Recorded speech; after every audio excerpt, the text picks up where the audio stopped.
अस्सलामुअलैकुम, good evening everyone, welcome to my channel the pure love stories. तो कैसे हैं आप सब? होप आप सभी अच्छे होंगे, मैं भी ठीक हूँ।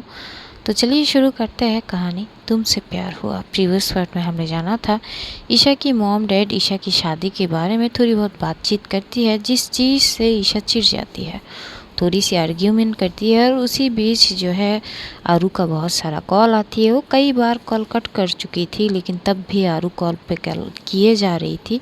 इस चीज़ से उसे और ज़्यादा गुस्सा आती है, तो वो एकदम से अपने कमरे में जाती है और आरू की कॉल रिसीव करके आरू को बहुत ज़्यादा सुना देती है, रूडली बिहेव करती है। उसके बाद वो कॉल कट कर दी थी। इधर आरू बहुत ज़्यादा परेशान हो जाती है। तो चलिए देखते हैं अब आगे। आरू एकदम से बोलती कि अरे इस लड़की को अचानक हुआ क्या है, इस तरह से बर्ताव तो आज से पहले कभी नहीं की। तो वो बहुत ज़्यादा टेंस हो जाती है ईशा के लिए। वो कॉल करती है प्रेरणा को, प्रेरणा फ़ोन उठाती नहीं। उधर जो ईशा है वो भी बहुत ज़्यादा परेशान थी। वो एकदम से बेड से उठती है और उसके कमरे के एक साइड पे जो छोटा सा वो मंदिर उसने बनाई थी, उस साइड पे जाती है। वो महादेव की वो मूर्ति के सामने खड़ी हो जाती है हाथ जोड़ के, और बोलती कि ये कौन से परेशानी में फंसा दिया आपने मुझे। एक तरफ फैमिली, एक तरफ मोहब्बत, क्या करूं मैं? ये पता नहीं मेरी फैमिली को अचानक से ये शादी के बारे में क्या हो रही है। अचानक शादी की बात कहाँ से आ गई भगवान जी? क्या मैं अभी अभी तो बस जीना शुरू किया है, और अभी मैं समझ नहीं पा रही हूँ कि क्या क्या करूँ मैं। एक तरफ मेरी मोहब्बत है, एक तरफ मेरी फैमिली। फैमिली को मैं छोड़ नहीं सकती, मोहब्बत को मैं हर्ट नहीं कर सकती, उसे भी मैं छोड़ नहीं सकती। किस दुविधा में फेल दिया आपने मुझे। वो बहुत ज़्यादा मिन्नती करती है, वो रो भी रही थी। उधर आरू जो है वो इतनी परेशान होती है ईशा के लिए कि वो प्रेरणा को कॉल पे कॉल किए जा रही थी। प्रेरणा नीचे थी, अपने मॉम के साथ कुछ काम वगैरह कर रही थी। तो ख़त्म करके जब कमरे में आते हैं तो देखते करीब 12 से 13 कॉल आ चुकी थी आरू की। तो एकदम से वो फ़ोन लेती है, और दूसरी बार जब कॉल आती है तो एकदम से उठाती है। तो आरू एकदम से बोलती कि प्रेरणा यार कहाँ गायब हो जाती हो तुम, इतनी सारे कॉल करने के बाद भी तुम्हें नहीं मिली। तो प्रेरणा बोलती कि अरे रिलैक्स यार, अपनी महबूबा को छोड़ के आज मेरी याद आ गई, कहीं हमसे प्यार तो नहीं हो गई तुमसे? तो आरू एकदम से बोलती कि अरे यार मजाक बाद में कर लेना, मेरी बात सुनो। तो प्रेरणा देखती कि आरू की वॉइस थोड़ी स्ट्रिक है, तो बोलती कि एवरीथिंग इज़ ओके आरू। आरू बोलती कि पता नहीं यार ओके है कि नहीं, दिमाग मेरा कुछ नहीं सूझ रही दिमाग में, तुम ज़रा देखो कि ईशा ठीक है कि नहीं। तो प्रेरणा बोलती कि क्यों, उसे क्या हुआ? सुबह से तो ठीक ठाक ही थी कॉलेज आने तक। तो आरू बोलती कि यार जब जितना बोला गया है उतना करो ना प्लीज़, इतना तो कर ही सकती हो ना। तो प्रेरणा बोलती कि रिलैक्स आरू, ऐसी बात नहीं है, मैं देखूंगी ज़रूर, पर तुम क्या बोलोगी कि हुआ क्या है? तो आरू पूरी डिटेल बोलती है कि कैसे वो कॉल की थी, ईशा ने कॉल रिसीव करके क्या क्या बोला। तो प्रेरणा भी शॉक होती है, बोलती कि हैं उसने ऐसे बर्ताव की? तो आरू बोलती कि हाँ ना, तभी तो पूछ रही हूँ तुमसे। तो प्रेरणा बोलती कि डोंट वरी, मैं अभी जाती हूँ उसके घर, देखती हूँ क्या हो रहा है, तुम परेशान मत हो। तारू बोलती कि नहीं, तुम फ़ोन मत काटो, तुम ऐसे ही जाओ। तो बोलती कि अरे पर, तो आरू बोलती कि पर वर कुछ नहीं, तुम ऐसे फ़ोन लेके जाओ उसके पास, मैं लाइन पे हूँ। तो प्रेरणा जब बोलती कि ठीक है। तो प्रेरणा जल्दी जल्दी से वो अपने घर से ईशा के घर आती है। वो पहले देखती है कि हॉल में ईशा के मॉम डैड बैठ के बात कर रहे थे। तो ये जो है प्रेरणा को देख के ईशा की मॉम बोलती है अरे बेटा आओ आओ, कैसे हो तुम? तो प्रेरणा बोलती है कि आंटी रोज़ ही तो जो है हमारी मुलाकात हो जाती है, मुझे ईशा से बात करनी है, कहाँ है वो? तो ईशा के पापा बोलते कि बेटा वो अपने कमरे में है, जाओ उससे बात करो। तो वो लोग ना जो है कुछ ज़्यादा जो है वो नहीं बोलते जो प्रेरणा को है। प्रेरणा एकदम से ऊपर की तरफ भागती है। जैसे भागती है, और दरवाज़ा अंदर से लॉक थी तो नॉक करती है। इधर जो ईशा है वो एकदम चिल्ला के बोलती कि मम्मी मुझे अभी कोई भी बात नहीं करनी, आप बाद में आओ, मैं बाद में बात करूँगी आपसे। लेकिन फिर भी नॉक होती है। तभी जो है प्रेरणा एकदम से चिल्ला के बोलती है अरे उल्लू की पट्टी यार, खोल दरवाज़ा, मैं खुद हूँ यार, आंटी नहीं है मैं हूँ। तो ईशा जब पेना की आवाज़ सुनती है तो जल्दी से आती है और दरवाज़ा खोलती है। जैसे ही खोलती है ना, वो एकदम से पेना के साथ लिपट जाती है, उसे हक कर लेती है टाइटली। वो हक करते करते एकदम से रोने लगती है। ये देख के पेना हड़बड़ा जाती है और बोलती कि क्या हुआ। उधर जो आरू है ये सब सुन रही थी, तो पेना जब ये देखती है तो पेना अचानक से वो कॉल कट कर देती है, क्योंकि उसे पता है आरू अगर ये सुनेगी तो कुछ ज़्यादा ही जो और ज़्यादा वो पैनिक करने लगेगी। तो पेना फ़ोन कट करके फ़ोन एक साइड रखती है और ईशा को वो सहलाने लगती है। बोलती कि अरे तू रो क्यों रही है, क्या हुआ, हुआ क्या, क्यों रो रही है, मुझे बता। ईशा रो ही रही थी बस, वो कुछ बोल नहीं रही थी। तो प्रेरणा बोलती कि रिलैक्स यार, तू पानी पी। तो पहले तो पानी का बोतल उसे देती है, वो पानी पीती है। तो प्रेरणा बोलती कि अब बता क्या हुआ, इतनी रो क्यों रही है तू। तो ईशा पूरी डिटेल में बताती है कि अपनी मम्मी डैड के साथ क्या बात हुई। तो प्रेरणा को भी बहुत अजीब लगती कि यार मैं भी हूँ, मेरी भी उम्र हो ही चुका है, लेकिन मेरे मॉम डैड ने कभी मुझे ये नहीं कहा कि उम्र हो चुकी है, अब तुम्हारी शादी करनी पड़ेगी। मैं तो अपनी मम्मी को बोली कि मैं एमबीए करने के बाद जॉब करना पसंद करूँगी। उन्होंने बोला ठीक है, तुम्हें जो पसंद है तुम वो करो। तो तेरे मॉम डैड तुझे इतनी फोर्स क्यों कर रही है शादी के लिए, मैं समझ नहीं पा रही है, अचानक शादी की बात।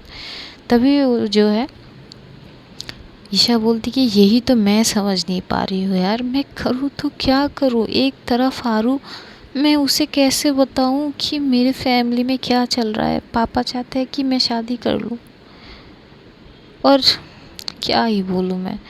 तो प्रेरणा उसे संभालती है, बोलती कि रिलैक्स यार, कुछ ना कुछ तो सोचनी होगी ना, इस चीज़ को टालनी होगी ना, या फिर तू।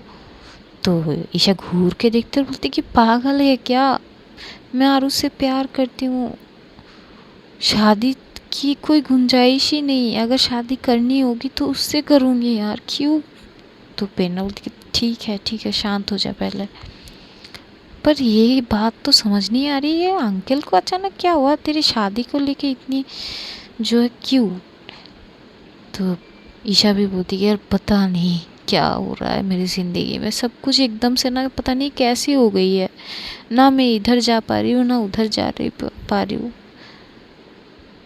यार जब एकदम से दो ऑप्शन मेरे पास रहेगी तो मैं किसको चूज़ करूँगी, ये सोच के पता नहीं मेरी हालत इतनी ख़राब हो रही है ना कि क्या ही कहूँ मैं। तो बहना उसे बहुत जो है वो कंसल्ट करती है कि कोई बात नहीं, मैं हूँ ना, हम कुछ करेंगे, तो एक काम करना, अंकल से बात करा रू के बारे में।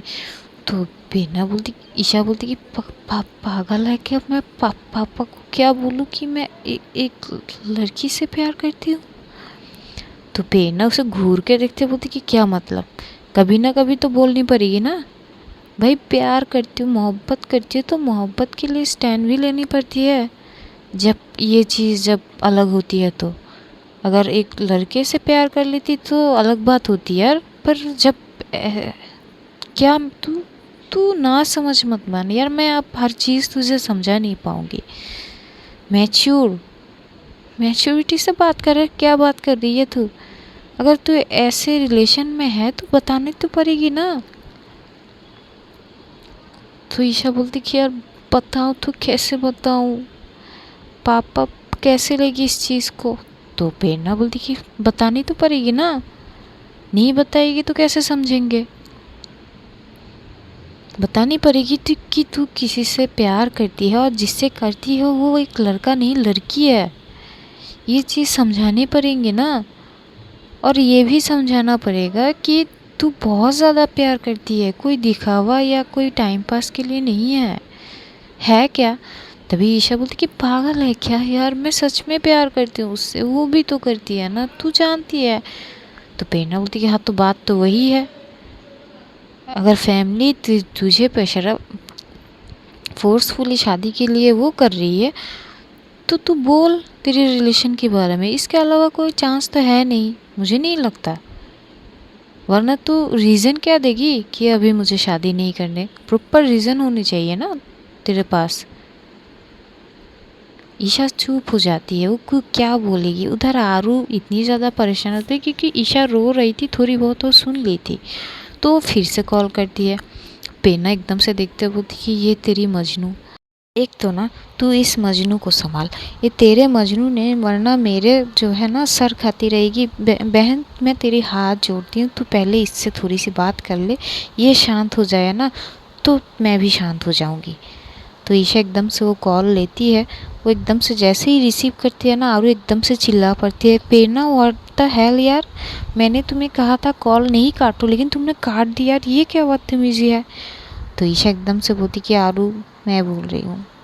जैसे ही आरू ईशा की बात सुनती है तो एकदम से बोलती कि बेबी क्या हुआ तुम्हें, वाई आर यू क्राइंग, क्या हुआ, ठीक हो तुम, तबीयत ठीक है, किसी ने कुछ कहा, घर पे कुछ हुआ क्या। तो ईशा एकदम से बोलती क्या आहिस्ता बोलो, इतने सारे सवाल किस किस का जवाब दूँ मैं, पहली बात मैं ठीक हूँ, कुछ नहीं हुआ, बाद में बात करूँ। तो आरू बोलती कि पर क्या हुआ क्या है, ये तो बता दो मुझे, मैं परेशान हो रहा हूँ तुम्हारे लिए। तो ईशा एकदम से बोलती कि बेबी प्लीज़ मुझे थोड़ी सी वक्त दो, मैं तुम्हें 1 घंटे बाद कॉल करूँगी। तो आरू बोलती कि ठीक है पर ठीक हो ना तुम। तो ईशा बोलती कि हाँ बाबा ठीक हूँ मैं। तो जो है आरू वो कॉल कट कर देती है। इधर जो है ईशा बड़ी लाचारों की तरह पेना की तरफ देखती तो पेना बोलती कि यार देख तू ना आरू से बात कर, या तो तू आरू से बात कर या फिर अपने पापा से, क्योंकि तेरे साथ ना तेरे पापा की बॉन्ड अलग है, तू उनसे कुछ ज़्यादा ही अटैच है, तो उनसे बात कर, वो ज़रूर तेरी चीज़ को समझेंगे, या फिर तू आरू से बात कर, ये चीज़ क्लियर कर। तो ईशा बोलती कि यार बात तो करूँ पर यार मुझे ना मेरी हिम्मत नहीं आ रही है। तो प्रेरणा बोलती कि यार क्या बोल रही है तू यार, यार जब हम लोग जब प्यार करते हैं ना और रिश्ते जब इस तरह के की होते हैं ना तो यहाँ पे बहुत स्ट्रांगली स्टैंड लेना पड़ता है। ये कोई आम रिलेशन तो है नहीं कि एक लड़का और एक लड़की के बीच, अरे कभी कभार ना लड़का और लड़की के बीच मजहब की जो प्रॉब्लम है वो भी लोग एक्सेप्ट कर लेते हैं क्योंकि लड़का लड़की है ना। लेकिन यार जब बात तो लड़की की होती है ना तो सिचुएशन वो सारी चीज़ अलग हो जाती है। तू समझने की कोशिश कर, इस चीज़ में ना तुझे स्ट्रांगली स्टैंड लेनी होगी अपनी मोहब्बत के लिए, वरना तेरी ये मोहब्बत ना कभी मुकम्मल नहीं होगी।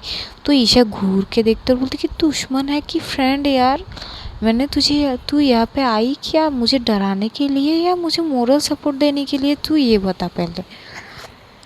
तो प्रेरणा बोलती कि देख अगर आप तेरी जगह मैं होती ना तो मैं सीधे अपनी मॉम के पास जाती, क्योंकि मेरे साथ मेरी मॉम की बहुत अच्छी बनती है, जितना मेरी मॉम मुझे समझती है ना उतना तो पापा भी नहीं समझते। तो अगर ये चीज़ मेरे बारे में होते ना तो मैं सीधा अपनी मॉम के पास जाती और बोलती कि मॉम मुझे प्यार हुआ है और वो भी एक लड़की से जो कि शनाया है। मैं सीधा बोल लेती यार, क्योंकि मुझे अपनी मोहब्बत के लिए स्टैंड लेनी होगी। अभी एक ज़रूरत नहीं है लेकिन सामने होगी, मुझे ये पता है आगे चल के इस चीज़ के लिए मुझे स्टैंड लेनी होगी। I am ready for it. अगर आज की बात होगी ना तो अभी मैं जाके अपनी मॉम से ये बात कर सकती हूँ, उतनी हिम्मत है मुझे। लेकिन ईशा तुझे इस चीज़ को सोचनी पड़ेगी यार, स्टैंड लेनी पड़ेगी। तू सोच पहले तुझे क्या करना है, ये सोच पहले, वरना ना मैं तुझे इससे ज़्यादा कुछ समझा नहीं पाऊँगी। या फिर तू एक काम कर, तू बैठ के आरू से बात कर, उससे बात करने की कोशिश कर, उससे समझा, वो क्या बोलती है उस पर डिपेंड करती है। तो ईशा थोड़ी देर तक चुप रहती है। तो पेना की फ़ोन पे शनाया की कॉल आ जाती है।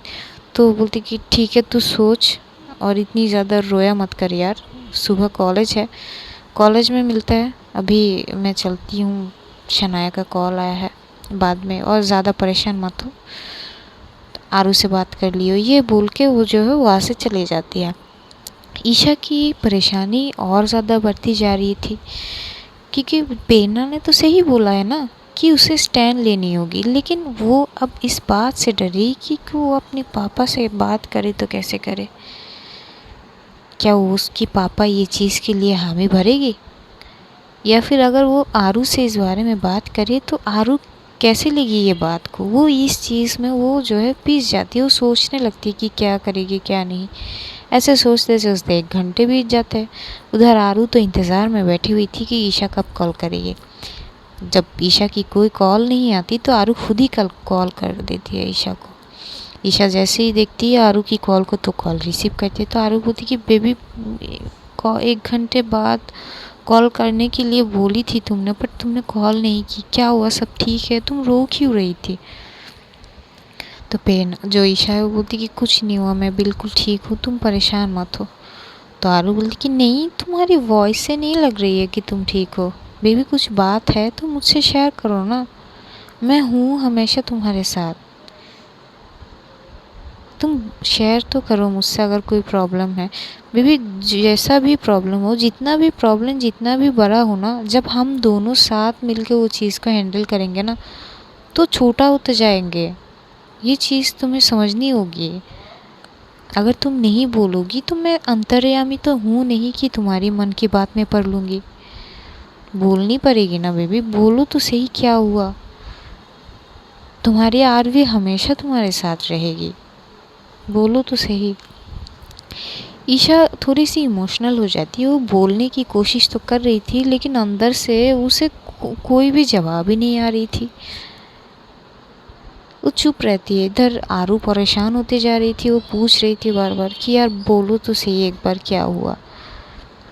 तभी ईशा कुछ नहीं बोलती। वो बोलती कि आरू कल कॉलेज में बात करें, अभी ना मेरे सर पे थोड़ी सी दर्द हो रहा है, मैं सो जाऊँ आज। आरू को भी समझ आती है कि वो शायद कुछ ज़्यादा ही परेशान है, तो उसे थोड़ा सा वक्त भी देना चाहती थी। तो बोलती कि ठीक है बेबी, तुम सो जाओ, मैं कल आ जाऊंगी तुम्हें लेने, कॉलेज में बात करेंगे, ठीक है, सो जाओ, लव यू सो मच। ये बोल के जो है वो कॉल कट कर देती है। इधर ईशा तो सो ही नहीं पाती।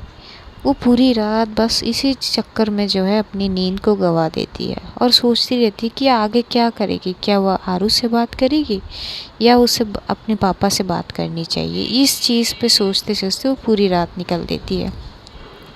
अगले मॉर्निंग एज़ यूज़ुअल आरू पहुंच जाती है ईशा के घर के वहाँ। वो बार बार गाड़ी की हॉर्न बजाती है तो ईशा निकलती है। जैसे ही निकलती है पेना भी निकलती है।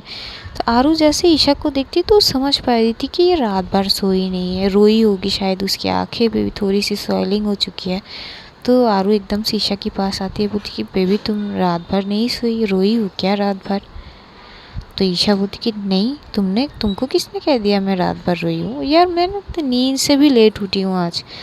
तो आरू बोलती कि बेबी मुझसे ना झूठ मत बोलो, तुम्हारी आंखें पढ़ सकती हूँ मैं। चलो, वो चुपचाप उसे जो है लेती है, बगल के सीट पे बैठाती है।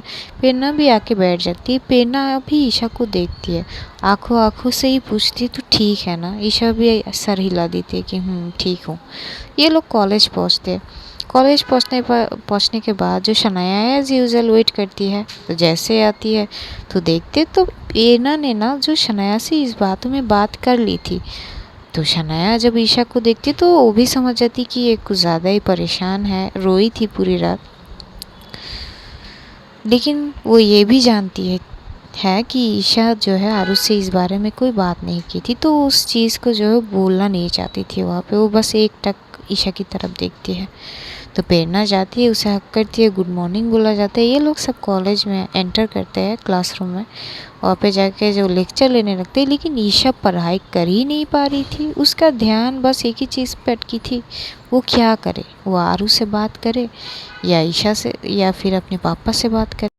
ईशा बस ख्यालों में खोई हुई थी, वो पढ़ाई पे ध्यान दे ही नहीं पाती। ये चीज़ प्रेरणा नोट करती है और प्रेरणा के साथ साथ आरू भी नोट करती है। आरू को लगता है कि ये बात करनी तो पड़ेगी, थोड़ी सी वक्त मिले तो ज़रूर बात करूँगी। और जो है शनाया भी ये देखती है, तो शनाया प्रेरणा को इशारा करती है कि ईशा को संभालो। तो प्रेरणा थोड़ी सी खिसकती है ईशा के पास और उसके शोल्डर पे टैप करते हुए बोलती कि तू ठीक है। तो ईशा उसकी तरफ देखते हुए बोलती कि हाँ ठीक तो हूँ। तो प्रेरणा बोलती कि यार तू इतनी परेशान क्यों हो रही है, तू आरू से एक बार बात कर तो सही, फिर तुझे पता चलेगी ना। अरे जब तू अभी अभी उसके साथ इस चीज़ में बात की ही नहीं तो तू क्यों परेशान हो रही है। तो बोलती कि अरे तू नहीं समझेगी ना यार, मैं बात करूँ तो कैसे करूँ उससे, सीधा कैसे बोलूँ कि हाँ ये हो रहा है मेरे घर में, मेरी शादी की बात चल रही है। तो प्रेरणा बोलती कि हे भगवान यार, तू तू क्या है यार, पागल मत बन यार। अच्छा ठीक है, तू ये मत बोल कि तेरे घर पे तेरी शादी के लिए बात कर रही है, लेकिन तू उससे ऐसे तो बात कर सकती है ना कि खुद की शादी उसके साथ, ऐसे किसी टॉपिक पे बात करना, तो उसका जो रिएक्शन आएगा उस चीज़ से तुझे पता चलेगी ना यार। शुरुआत तो कर बात करने की। तो ईशा को भी ऐसे ही लगता, तो देखिए यार कर तो लूँ, पर कैसे, अभी तो कॉलेज क्लास चल रही है ना, लेक्चर। तो प्रेरणा बोलती कि तू डफर है क्या पागल, ख़त्म तो होंगे ना, लंच आवर होंगे तब बात किए हो। तो बोलती कि ठीक है। तो ये लोग जो है पढ़ाई पे ध्यान देने लगते हैं, लेकिन ईशा की ध्यान तो होती नहीं है। तभी वो देने की कोशिश करती है, जैसे तैसे जो 2-3 लेक्चर ख़त्म होते हैं, लंच आवर जैसे ही होती है, तो आरू एकदम से ईशा की हाथ पकड़ते और बोलती कि चलो मेरे साथ। तो उसे थोड़ी सी साइड में ले जानती है और बोलती कि बताओ अब क्या प्रॉब्लम है, कल से तुम्हारी यही हालत है, तुम ठीक से बोल नहीं रही हो, ठीक से पढ़ नहीं रही हो, क्या प्रॉब्लम है यार, कैसे पार्टनर्स हैं हम कि तुम मुझे अपनी परेशानी नहीं बता पा रही हो, ये क्या चीज़ है यार, तुम मुझे बताओ तो सही। तो ईशा क्या बोलेगी, वो सोचती तो है कि बोल दूँ एकदम से, लेकिन वो बोल ही नहीं पाती। इधर आरू परेशान होती है। तभी वहाँ पे शनाया भी आती है, बोलती कि यार तुम दोनों यहाँ क्या कर रहे हो, चलो लंच करते हैं वरना वो टाइम भी ख़त्म हो जाएगा। तो आरू ईशा की तरफ देखते बोलती कि फॉर गॉड सेक यार बोलो तो सही। तो शनाया भी बोलती कि क्या बोले। तो आरू बोलती कि यार दिमाग मेरा कल से इसने ख़राब करके रखी है, कल से रूड बिहेव कर रही है, ये पता नहीं क्या हुआ है इसको, परेशान है, मैं पूछ रही हूँ किस बात की परेशानी, बता ही नहीं रही है। तभी शनाया ईशा की तरफ देखती है और बोलती कि देखो तुम्हें अपने पार्टनर पे भरोसा रखना चाहिए, एक बार बता तो दो, हो सके जो चीज़ से तुम परेशानी में जूझ रही हो वो एकदम से वो चीज़ सॉल्व कर दे। नहीं पता ना तुम्हें, तो एक बार शेयर तो कर लो, और जो तुम सोच रही हो ना वो इतनी बड़ी बात भी नहीं है, एक बार बताओ तो उसको। तो जैसे ये बोलती है ना, तो ईशा जो है एकदम से देखती है शनाया की तरफ। तो शनाया एकदम से आंखों से इशारा करती है कि डोंट वरी, मैं जानती हूँ पर बताऊँगी नहीं। ईशा समझ जाती है कि प्रेरणा ने शायद शनाया को बोली होगी। तो आरू बोलती कि तुम दोनों क्या बात कर रहे हो आंखों आंखों में। तो प्रेरणा जो शनाया बोलती कि कुछ नहीं, चल। तो ये लोग जो है जाते हैं कैफेटेरिया, वहाँ पे खाते हैं। वहाँ पे खाते खाते जो है ये लोग बात कर रहे थे, तभी ना शनाया एकदम से एक बात उठाती है अवनीत को देख के। वो एकदम से बोलती कि क्या बे तू इतना खाना खा रहा है, तेरा देख पेट निकल गया है, कम से कम अब से जो है तू डाइट करना शुरू कर, वरना शादी के बाद क्या होगा तेरा। जैसे शादी की बात उठाती है ना, तो अवनीत घूर के देखता है, बोलती कि मैं शादी कहाँ से रे, मेरा ना गर्लफ्रेंड है ना कुछ, सीधा शादी पे आ गई तू, यार पहले रिलेशन तो कर लूँ एक। तो बोलती कि यार रिलेशन करने में क्या है, सीधा शादी कर ले। तो बोलते कि पागल है क्या, सीधा शादी कर ले, शादी है कोई मजाक थोड़ी ना यार। तो बोलते कि क्यों, क्या मजाक वाली क्या बात है यार, शादी पवित्र एक रिश्ता होता है यार, करना चाहिए यार। मैं तो कहता हूँ सीधा शादी कर लो, रिलेशन बाद में क्यों, पहले शादी कर लो फिर वाइफ के साथ रिलेशन करो, एक ही तो बात है ना। तो समीर एकदम से हंसता है, बोलते कि क्या बात बोली तूने, पहले शादी कर लो फिर वाइफ के साथ रिलेशन, मतलब कोई सेंस है इस बात का।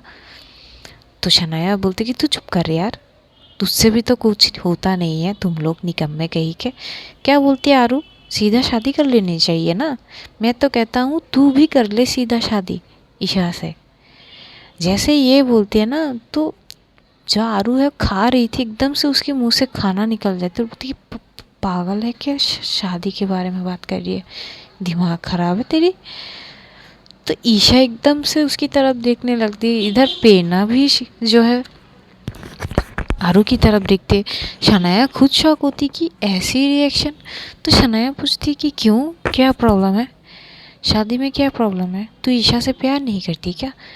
तो आरू बोलती कि अरे पागल करती हूँ, बहुत ज़्यादा करती हूँ, अपनी जान से भी ज़्यादा करती हूँ, पर शादी यार बच्चों का खेल थोड़ी ना है। शादी कर ले, क्या बात करते रहते हो तुम दोनों। इधर तो भाई ईशा की मानो क्या ही बोले, वो तो इसी चीज़ से फंसी हुई थी।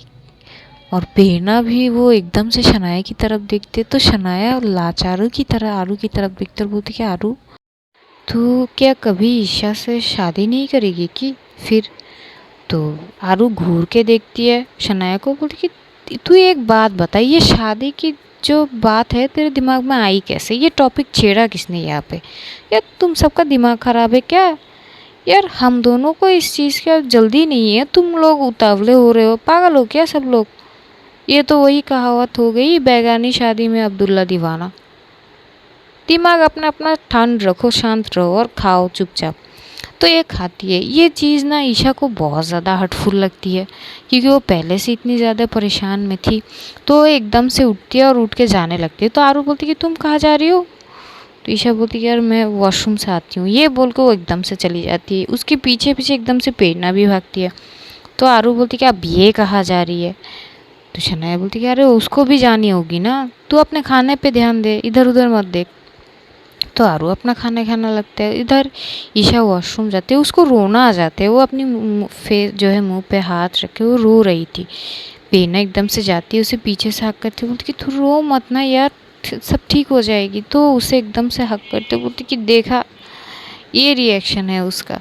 यार ये कैसे बोलती मैं, देख कितनी हिम्मत जुटाई थी मैंने उससे बात करने के लिए कि कुछ टॉपिक में शादी की बात करूँगी, लेकिन वो काम आसान कर दिया शनाया। लेकिन नतीजा क्या निकली देखा ना तूने।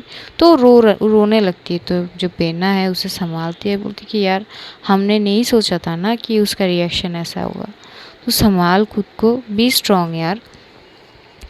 तो ईशा बोलती कि क्या क्या स्ट्रॉन्ग बनूं यार, एक तो घर जाके वही चीज़ सुनना हर रोज़, अब मेरा दिमाग फटा जा रहा है यार। तो प्रेरणा बोलती कि शांत हो जाना प्लीज़, शांत हो जा। अब एक ही रास्ता है, तू अपने पापा से बात कर।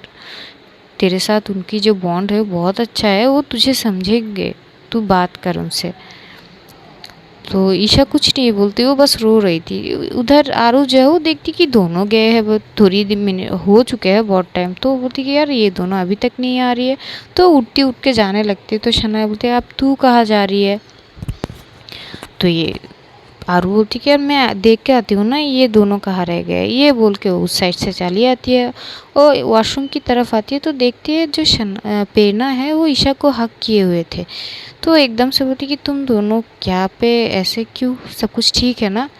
तो जैसे ही ईशा आरू की आवाज़ सुनती है वो एकदम से पीछे होती है, उसकी जल्दी जल्दी आंखों से वो आंसू पोंछती है और बोलती कि तुम यहाँ क्या कर रही हो आरू। तो आरू एकदम से देखती बोलती कि तुम रो रही थी ईशा, क्या हुआ, एवरीथिंग इज ओके, क्या हुआ बेबी, तुम रो क्यों रही थी।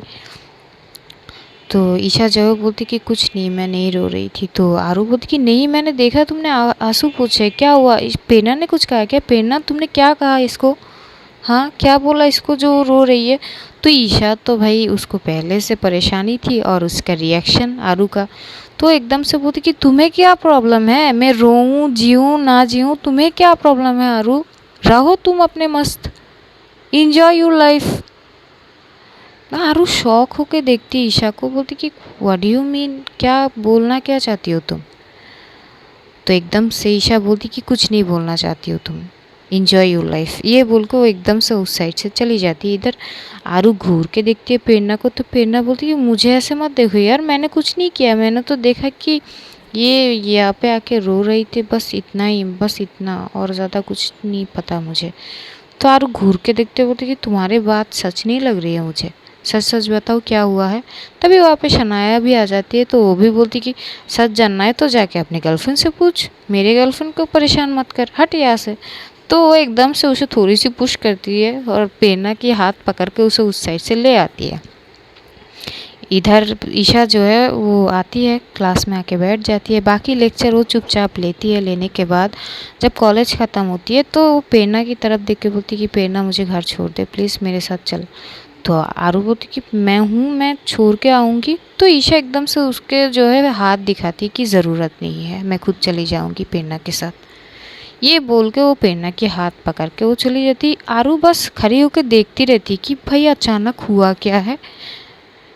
तो शनाया बोलती कि अब तू क्या देख रही है, चल घर। तो बोलती कि रुक 1 मिनट, मैं इससे थोड़ी सी बात कर लूँ पहले। तो शनाया बोलती कि किससे करेगी, वो लोग जा चुके हैं, घर चल। तो आरू बस घूर घूर के देख रही थी शनाया को। शनाया बोलती कि आरू प्लीज़ यार अभी बात मत कर यार, दिमाग ना वैसे कि दही हो चुकी है, तू चल यार घर चल, मैं भी चलती हूँ तेरे साथ तेरे घर। तो ये लोग निकलते, उधर प्रेरणा और जो ईशा है ये लोग घर पहुँचते। पूरा रास्ते जो है ईशा रो रो के आती है, प्रेरणा उसे संभालते हुए। ईशा जब घर आती है तो देखती है उसके पापा बैठे हुए थे। तो वो पहले चुपचाप अपने रूम में जाती है। रूम में जाके वो खूब सारी रोती है, क्योंकि वो शायद इस तरह से आरू का रिएक्शन एक्सपेक्ट नहीं की थी। वो हट हो गई थी, तो बहुत सारा रोती है। रोने के बाद फ्रेश वगैरह होकर वो नीचे आती है। नीचे आने के बाद तो देखती है उसकी मम्मी तो है ही नहीं। तो उसके पापा से पूछती है पापा मम्मी कहाँ है।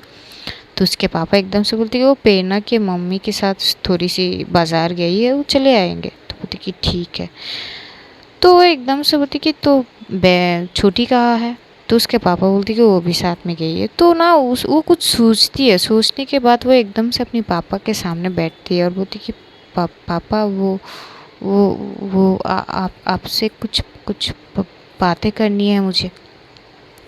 तो उसके पापा बोलती कि हाँ बातें करनी है, हाँ बोलो बेटा क्या क्या बातें करनी है, सब कुछ ठीक है, कॉलेज में सब कुछ बढ़िया है, कहीं कोई परेशान तो नहीं कर रही है ना। तो वो एकदम से बोलती कि नहीं नहीं पापा कोई परेशान नहीं कर रही है, पर पापा वो। तो उसके पापा बोलते कि अरे बेटा बोलो तो सही, आखिर क्या बात करनी है तुम्हें, इतनी परेशान इतनी सोचनी पड़ रही है तुम्हें आज तुम्हारी पापा से बात करने के लिए, ऐसी कौन सी चीज़ आ गई। तो वो ना एकदम से उठती है, उठ के अपनी पापा के सामने नीज पे बैठ जाती है। ये देख के उसके पापा एकदम से जो है उठ के बैठता है और बोलते कि बेटा ये क्या कर रहे हो तुम। तो वो एकदम से अपने पापा के जो है वो हाथ पकड़कर बोलती कि पापा प्लीज़ मेरी बात समझने की कोशिश करो आप, मुझे शादी नहीं करनी। तो उसके पापा बोलते कि पर क्यों बेटा, शादी एक ना एक दिन तो करनी होगी ना, और मैं कौन सा तुम्हें आजकल शादी करने के लिए बोल रही हूँ, जब करनी होगी तब कर लेना ना। तो एकदम से बोलती कि नहीं पापा पर आपने बोला ना कि एमबीए एग्ज़ाम ख़त्म होने के बाद ही आप। तो उसके पापा बोलते कि हाँ ये सच है बेटा। तो बोलती कि पर पापा मुझे नहीं करनी ना, प्लीज़ आप मेरी बात समझने की कोशिश तो करो। तो बोलती कि बेटा पहले ना तुम उठो। तो उसको उठाती है और साइड में बैठाती है और बोलती कि अब बताओ मुझे कि क्या प्रॉब्लम है, क्यों नहीं करनी शादी तुम्हें, कोई इशू है। तो बोलती कि एक्चुअली पापा आप ना पहले मेरी बात ध्यान से सुनो फिर बोलना।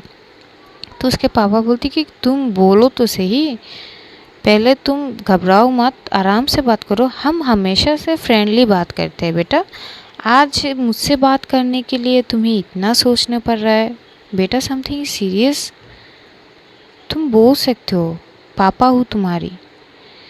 तो एकदम से फिर से वो साइड में बैठ के ही अपने पापा के हाथ पकड़ते और बोलती कि पापा मैं किसी से प्यार करती हूँ।